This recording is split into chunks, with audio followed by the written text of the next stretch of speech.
Why would VVD go to Dortmund of all clubs? Why wouldn't he go to Dortmund of all clubs? I mean, I'm not saying he's going or not, but I'm just countering your argument. I think if you were to leave Liverpool at 33 years of age, which he would be in the summer, why wouldn't you go and replace Mats Hummels at Dortmund and play in front of the yellow wall for a few seasons in the Champions League in a new country? I mean, I'm not saying it's going to happen or not, but it's hardly a ludicrous move. You know, Dortmund are a pretty decent club, and he wouldn't get the money he's getting at Liverpool, I don't imagine, but, you know, this is part of the conversation. How are you unsure it's Dortmund, an average German club? An average German club. They just happened to be in the semi-finals of the Champions League this year, by the way, mate. Whereas we got knocked out in the quarter-finals of the Europa League. But sure, let's keep calling them an average German club. The German clubs, by the way, that have just taken that extra Champions League place along with Italy. So, you know, Germany's not a poor country from a footballing context, particularly now. And remember, Van Dijk is getting on in age here. We're not talking about the possibility of a 26-year-old Virgil van Dijk heading off to Dortmund. You're talking about somebody who'll be 33 in the summer. And his contract situation means that Liverpool will have to make a decision of either extending Virgil van Dijk, letting him run down his contract, or selling him. I hope we extend. I still think he has plenty to give at the top level. But we don't know what way the players are really feeling about the departure of Jurgen. You know, it could feel like some of them go, okay, it's been a great few years at the club, really enjoyed myself, but I wouldn't mind a fresh challenge towards the end of my career. Or it could be, why would I want to go anywhere else? I love this football club, but maybe the contract offer that may be on the table wouldn't reflect what the players think. So, I mean, I certainly wouldn't be going around calling Dortmund an average German club. As I said, they are in the semi-final of the Champions League. 33, plenty of years left. Agree? Mate, you're making this out like I want to sell him. I didn't write the story. The story came from the Mirror. I very much agree that I actually had this conversation not an hour ago with somebody. I think Virgil van Dijk can easily play 3 more years. Probably 4. You know, 36 seems reasonable. And I would have no issues if Liverpool gave him an extension for 2 more years. After the year he has, meaning he'd be playing till he's about 36 with us. I'd have no issues with that at all. But I'm not Michael Edwards. And as much as I like the idea of Michael Edwards coming back for so many reasons, there are going to be decisions that aren't palatable to many of us because of Michael Edwards' insistence on really removing emotion from these things and looking at the underlying numbers. And if the underlying numbers show a decline, then he'll be moved on. Now, I don't think they do. I actually think Van Dijk, for the most part this season, has been one of our most consistent performers. And the only qualms I have about Virgil van Dijk is the captaincy. That's it. Like, I have no doubts about him as a player. I just don't like him as the captain. So for me, give him a new deal. I've no issues with that at all. But I don't know what to second guess with Michael Edwards because, you know, he isn't you or I. He's not going to let emotion lead the conversation. So, you know, there's also a very valid argument about you don't want to remove too many senior players or too many experienced players as well. You want to get that mix between young, hungry, upcoming players and players who've been there and done it.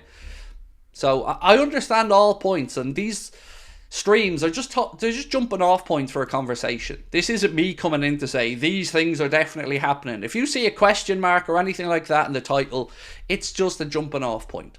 So what do you guys think should happen with Van Dijk? Honestly, like, let's say you're there now and you're Michael Edwards, you're Richard Hughes, you're sitting there with Virgil and his representative. What do you do? You know, do you let him run down his contract and think to yourself, we get 1 more year out of him here, and if he has an amazing year in that last year, then maybe we try to extend him then? But if you're Virgil, you'd say, well, if you either have belief in me or you don't, you either want to extend me now or I'm not extending. I'm playing devil's advocate here. It's a tough one. Because again, we can talk about players' wages, and does Virgil van Dijk deserve a pay rise? I would say no.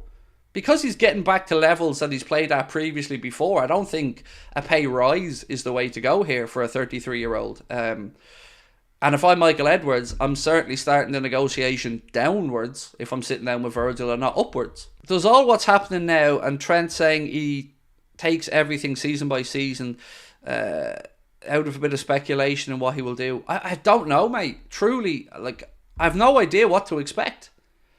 I've just, all I can say for certain is I don't like that we're in this position. That Liverpool are over a barrel with 3 players here. You know, we still have some say in the conversation, obviously, because ultimately these guys are contracted for another year, but I don't know that there's, like, for instance, there's no 1-year contract extension that Liverpool can trigger in any of these that you often see the likes of United and stuff. When Rashford's coming down, you'll hear that there's a 1-year trigger that the club can put in, and they do. For us, it feels like this has dragged on and on and on, and we've not seen any indication. Like, I remember having these discussions with you guys in January, and the club saying that the top priority was to talk to players whose contracts are running out in a year's time. And here we are now, almost May, and still no word of those negotiations having progressed or even started. I think we will need to sell VVD and Salah this summer. That's a lot of upheaval, though, isn't it? Salah, VVD, Klopp. See, I'm unsure if this is one of those situations where we want to whip off the stick and plaster and go completely new again and maybe accept a year of transition. I don't know what the correct answer is. So, on the Virgil van Dijk conversation, so far it's looking pretty much like you guys, to the extent of about 60% so far, want to see Virgil van Dijk's contract extended. And I'm in that camp, to be honest with you. I think I don't like him being the captain, but as we mentioned, you ask yourself a couple of questions here. Has he got more to give at the top level? Yes. Has Salah? Probably yes as well. Do either of them deserve a pay rise? Not in my humble opinion. I just don't like Virgil as the captain. But if he was to be extended, there'd be no pushback from me on that whatsoever. But I don't know what the likelihood of it is. That's the part that worries me. Is we can all have our opinions. You can argue your point, I can argue my point, but at the end of the day, it's going to be a Michael Edwards and Richard Hughes call, and it is a big one.